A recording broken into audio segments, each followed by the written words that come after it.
DW's Thomas Sparrow joins us from Berlin for more. Thomas, what more do we know about the victims and about the alleged perpetrator?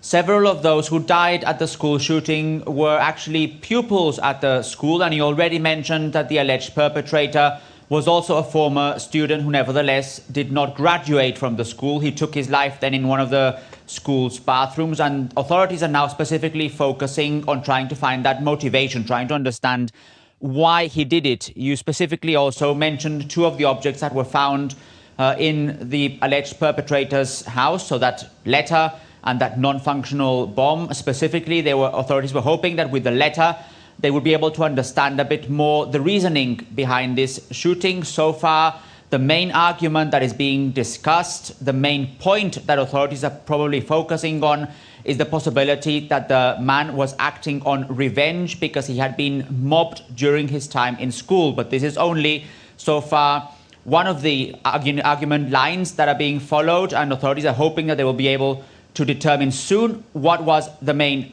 motivation. So far, they're focusing on that, and obviously also on trying to find what the political response might be after what is now being described as the worst shooting in Austria's recent history. For the benefit of viewers joining us from around the world, Thomas, how often do school shootings happen in Europe? In short, not very often, especially if you compare it with other countries around the world like the United States. That doesn't mean that they haven't happened. And in fact, in several countries in Europe, there are still communities that remember very tragically school shootings. Here in Germany, in other parts of Europe as well. But authorities are not only focusing on school shootings, they're also now more and more focusing on other types of school violence. For example, knife attacks in schools, which are indeed more common than school shootings.